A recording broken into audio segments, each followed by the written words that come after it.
আমরা এখন part of Manipal group এবং খুব তাড়াতাড়ি হয়তো নামের ক্ষেত্রেও কিছু চেঞ্জ আসবে, কিন্তু আমাদের যেটা বেসিক যে আপনারা যে আমাদের তিনজনকেই দেখুন, আমরা যদি বলি যে এই পশ্চিমবঙ্গের মানুষ চলে যাচ্ছে আজকে ভেলোরে, আজকে বোম্বেতে, তার দায়িত্বটা ডাক্তার হিসেবে আমাদেরকেই নিতে হবে। কোথাও একটা তো আস্থার অভাব হয়েছে বা হয়েছিল, এটা একদিনে আস্থা ফিরবে, কিন্তু আমরা মনে করি যদি কনস্ট্যান্ট ভালো কাজ, এথিক্যাল কাজ স্বচ্ছভাবে করা যায়, আস্থা ফিরে আসতে পারবে। একটা বলে সরু কমে আসছে, এখন ক্যান্সার রোগী মানুষের সেই পরিবারটা মোটামুটি ক্যান্সার মানে পরিবার ধূলিসাৎ, এই ধারণা ভাঙতে আমি আপনি পারবো না। এই ধারণা ভাঙতে পারবে ক্যান্সার পেশেন্ট যারা 10 বছর 12 বছর ভালো রয়েছে। আমরা ভবিষ্যতে তাদের নিয়েও বর্তমানে প্রোগ্রাম করব, বর্তমানে পেশেন্টদের নিয়ে। তখন আপনারা দেখতে পাবেন যে কত বছর তারা ভালো রয়েছেন, তাদের ফ্যামিলি কিছুই ধূলিসাৎ হয়। অবভিয়াসলি এটা তো একটা বিশাল বড় ট্রমা, এটা নিয়ে তো কোনো সন্দেহ নেই যে একটা ক্যান্সার হওয়া মানে শুধু পরিবার, যে মানুষটার ক্যান্সার হচ্ছে সে নয়, পুরো পরিবারের উপর ঝড় যায়। কিন্তু আজকালকার দিনে আগে যে একটা মাথায় মানে মানুষের ধারণা ছিল যে ক্যান্সার হওয়া মানে সব শেষ, আর কোনো আশা নেই, আজকালকার চিকিৎসায় সেটা কিন্তু একদম বহু মানুষ ক্যান্সার হয়ে একদম ঠিক হয়ে নর্মাল জীবনযাপন করছেন। আমরা মেডিকেল তরফ থেকে আমরা কিন্তু আমি বলছি আমরা কয়েকজন ছেলে মিলে জাস্ট একটা স্বপ্ন নিয়ে এসেছিলাম যে ওয়েস্ট বেঙ্গলে কিছু কিছু ক্ষেত্রে চেঞ্জ করা দরকার। এবং আমরা এখানে দেখুন, ফাইন্যান্স তো সবারই লাগে, কিন্তু জাস্ট ফাইন্যান্সের দিকে দিয়ে আসিনি। এবং তার প্রমাণ আমি আপনাকে বলছি, আমরা যা যা কাজ করেছি এর মধ্যে আমি আপনাকে উদাহরণ দিচ্ছি যে আমরা মেডিকেল হসপিটালে আলাদা করে ড্রাইভ দিয়েছি যে ক্যান্সারের পর আমাদের এটা অনেক লম্বা ট্রিটমেন্ট চলে, 5 মাস 6 মাস। পেশেন্ট সেরে যাওয়ার পরেও তাদের গায়ে একটা স্টিগমা হয়ে যায়, ক্যান্সার পেশেন্ট, একে দিয়ে কিছু হবে না। আবার তাদের বহু লোকের চাকরি চলে যায়, চাকরি পায় না। আমরা এরকম বেশ কিছু ক্যান্সার পেশেন্টকে আমাদের হসপিটালে চাকরি দিচ্ছি স্পেশাল ড্রাইভে, ক্যান্সার সার্ভাইভারদের। এটা মানে আবার নর্মাল মানে যাতে তাদের ফাইন্যান্সিয়ালি এটা করা যায়, এটাকে আরো বড় করে কিছু প্ল্যান চলছে। আমরা এই মুহূর্তে আমাদের হসপিটালে মনোবিনা বলে একটা ক্লিনিক চালাই। সেই মনোবিনা ক্লিনিকে বাড়ির লোক, যেটা যে বলছেন যে পুরো মানে মানসিকভাবে শেষ হয়ে যাবে, তাদেরকে মানে যে কোনো ক্যান্সার আক্রান্ত পেশেন্টের বাড়ির লোক তারা যে ফ্রি সাইকোলজিক্যাল কাউন্সিলিং পাবে, যতগুলো দরকার প্রত্যেকটা ফ্রি অফ কস্ট।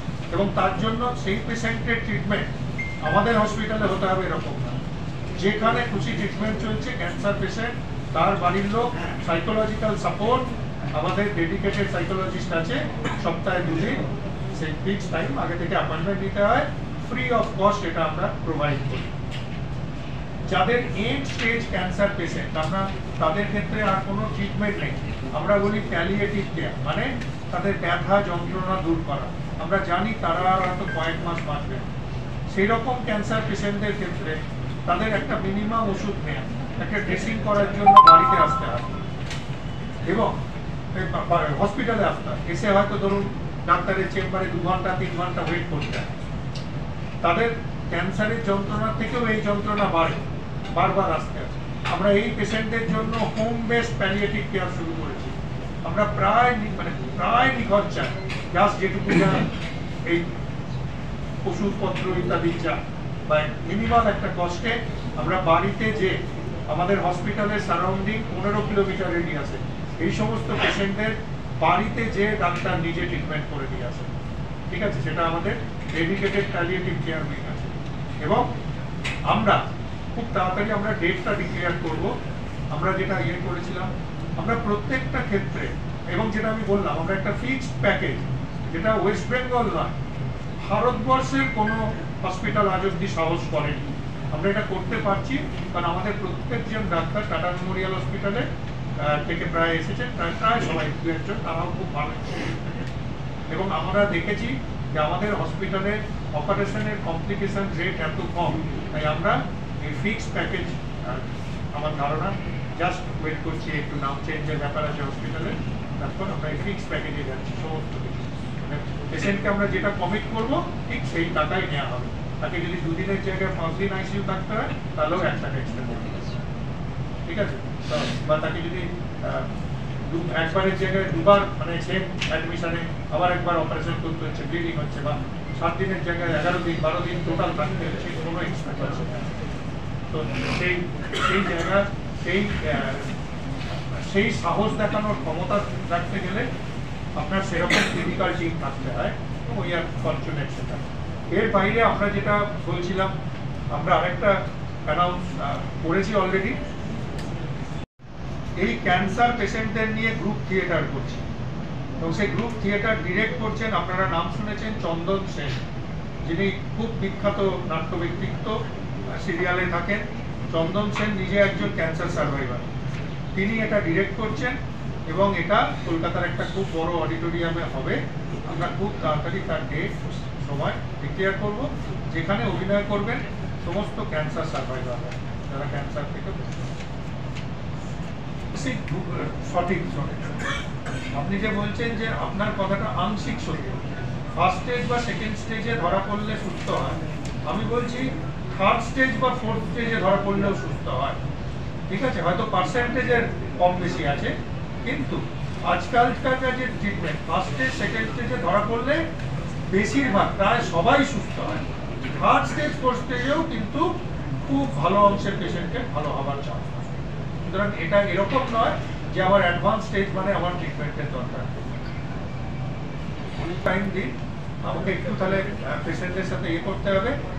শুধুমাত্র বর্ধমান ডিস্ট্রিক্টের পেশেন্টদের নিয়ে আমরা বর্ধমানেরই কোনো হলে ক্যান্সার মিট করব, আপনারা দেখতে পাবেন তাদের। আমি জানি আজ থেকে প্রায় 8-10 বছর আগে আমি অপারেট করেছি, আমার নাম মনে আছে, নাম অভ্যাস কারণে বলছি না, মেডিকেল রিপ্রেজেন্টেটিভ এখানকার ছিল। মানে সে অপারেশনের পর তার একটু কথা বলার প্রবলেম আছে, জিভের ক্যান্সার ছিল, কিন্তু সে বেশ কিছু পদোন্নতি পেয়ে আজকে অনেক উঁচু জায়গায় বর্ধমানের ছিল, ঠিক আছে?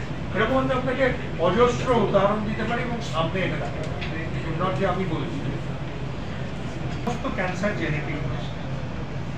অল্প কিছু ক্যান্সার আছে যেগুলো ডেফিনেটলি জেনেটিক, বিশেষ করে মেয়েদের ব্রেস্ট ক্যান্সার, ওভারিয়ান ক্যান্সার, এরকম কিছু কিছু ক্যান্সার, অল্প কিছু থাইরয়েডের ক্যান্সার, কিছু কোলন ক্যান্সার, খাদ্যনালী মানে এগুলোর ক্যান্সার কিছু কিছু জেনেটিক আছে। তো ডেফিনেটলি সেগুলোর ক্ষেত্রে বেশ কিছু স্ক্রিনিং টেস্ট আছে, যেগুলো আমাদের প্রায় সমস্ত কিছুই অ্যাভেলেবেল। এবং এখন আপনার আগে যে জেনেটিক টেস্টগুলো করতে আমাদের স্যাম্পেল পাঠাতে হতো বোম্বে বা একটু জায়গায়, এখন কলকাতায় হচ্ছে। আমাদের হসপিটালে প্রায় সব টেস্ট হয়। একটা যেটা এখন ফাইনাল জেনেটিকের যে টেস্ট, যেটা নেক্সট জেনারেশন সিকোয়েন্সিং, সেটাও আমাদের এবছরে বেশি আছে। এটা কি অ্যাটলিস্ট মেমোগ্রাফি বা এগুলো ম্যামোগ্রাম বর্তমানে হয় হসপিটালে? স্যার আমি এই কারণে জিজ্ঞেস করছি, আমার মা ব্রেস্ট ক্যান্সারে চলে গেছেন,